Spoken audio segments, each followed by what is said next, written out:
may mas maganda akong plano para mapasa akin. Lahat ng meron siya.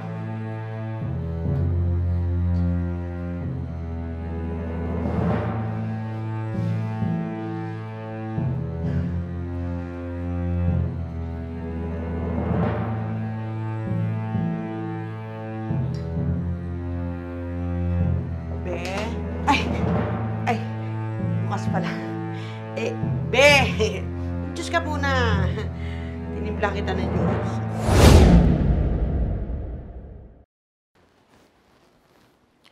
Ate, pasok kayo.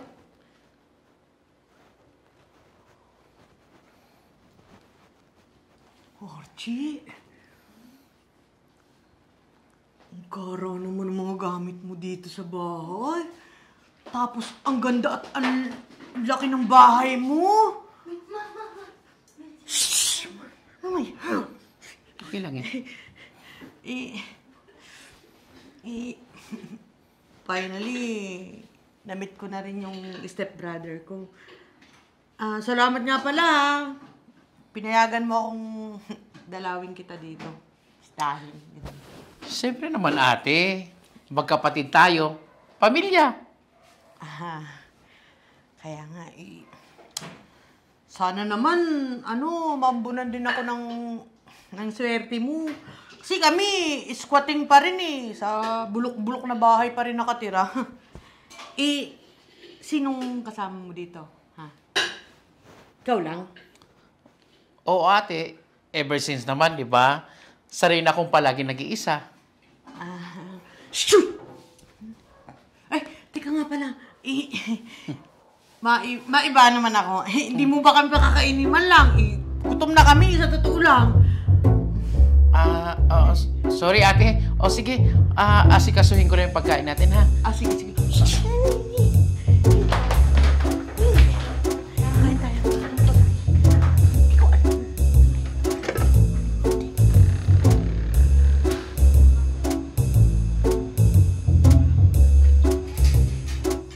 Be, siguro ang lungkot ng buhay mo ditong mag-isa, no?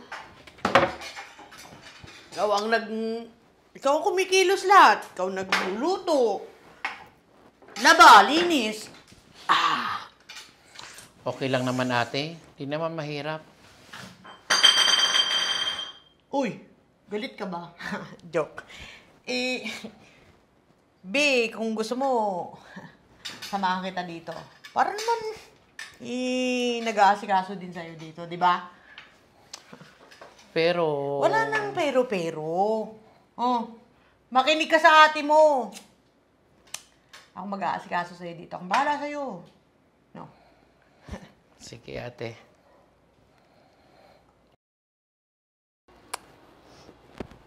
Laki ng ingrong ko dito.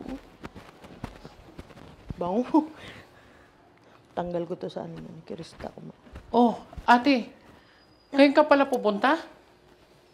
Oo. Para naman, may makasama ka na dito.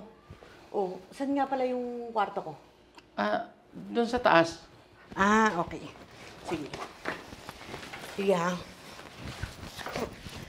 Akyat na ako ha. Akyat ko na ito Daming doon dala. ha. Teka nga pala. Be.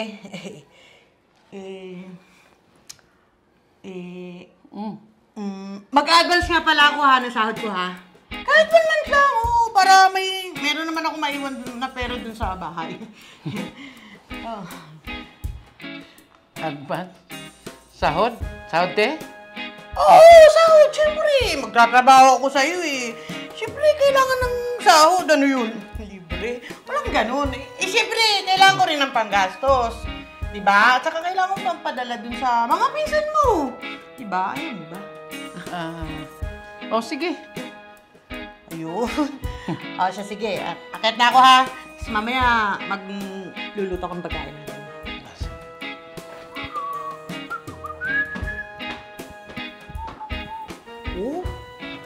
Bahay talaga.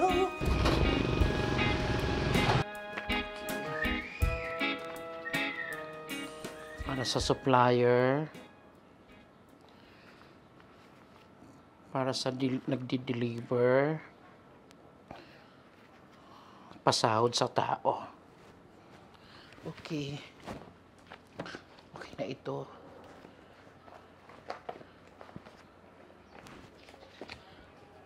Oh my God. So lahat ng kita ko, papaikutin natin ito para kuminhawa ang negosyo.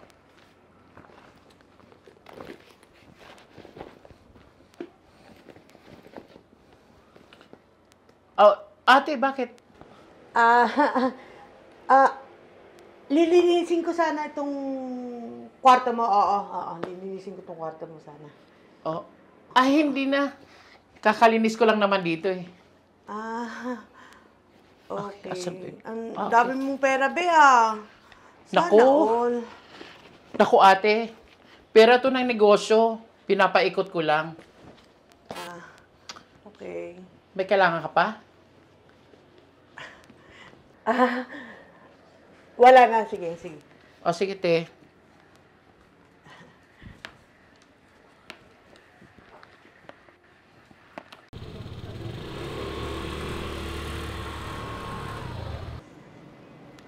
Grabe, mga anak. Talaga palang mayaman yung baklang stepbrother ko na yun. Mapera talaga. Biruin nyo, kanina nagbibilang ng pera. Bandil-bandil. Gusto ko nang nakawin kanina eh. Bakit tingin mo kasing nakaw, ma? Sayang. No? Sayang naman. Laki naman ang kuto mo, nak. Laki Eh, ba? Hindi muna. May mas maganda akong plano para mapasa akin. Lahat ng meron siya. Bahay, kotse, pera. Ma, anong plano mo? Plano mo, ma.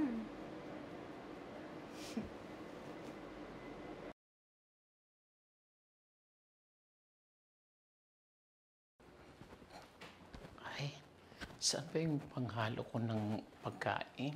Papasarap?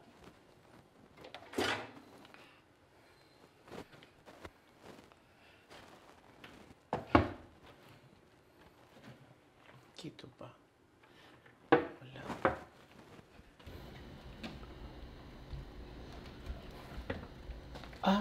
Ito pa yun.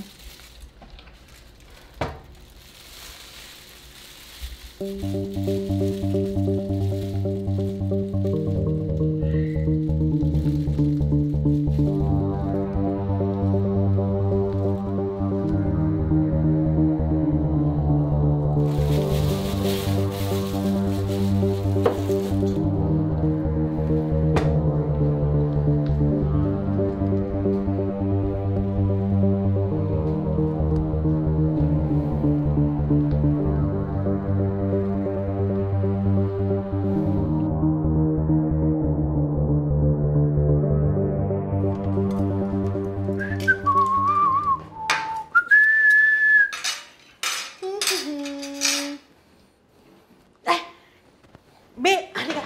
Upo ka. Naghanda ako ng... Ayan, upo ka. Naghanda ako ng pagkain para sa'yo. Ayan. Niluto ko yan para sa'yo. Kaya ka na. Ate, bakit may nakita akong lason doon sa cabinet?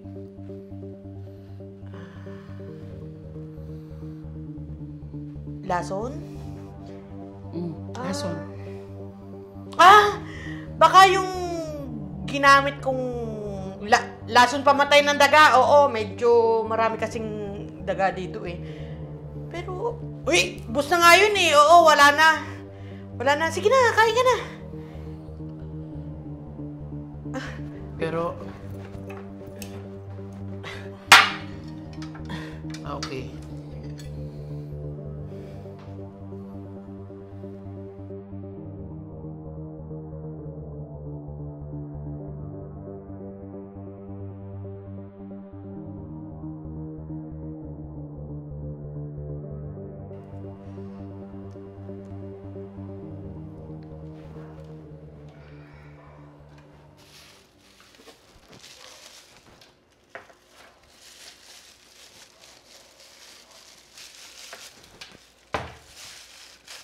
Be?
Ay, bukas pala.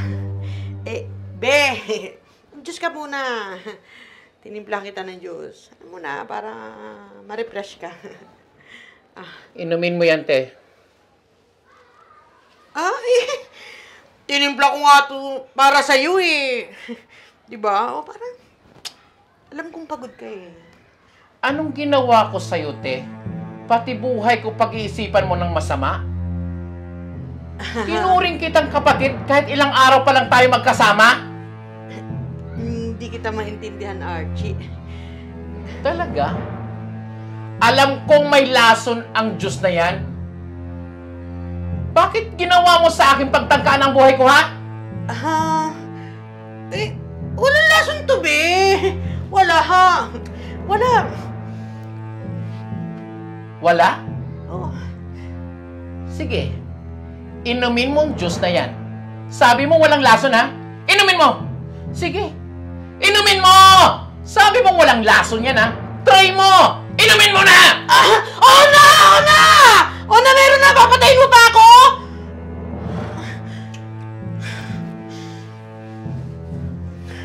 Oo! Gusto kong mawala ka. Para mapasakin yung lahat ng nasa iyo. Nainggit kasi ako sa iyo eh. Pero be, sorry na. Yun lang kasi yung naisip kong paraan para magkaroon ng buhay na meron ka. Gagawa ka ng mali? Para lang makuha ang gusto mo? Papatayin mo sarili mong kapatid?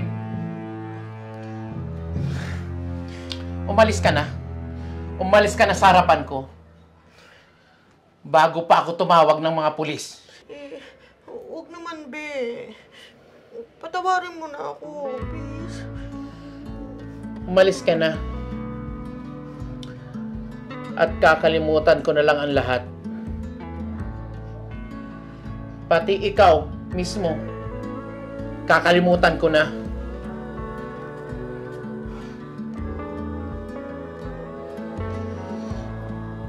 Ano pa ginagawa mo? Soft as you go, each day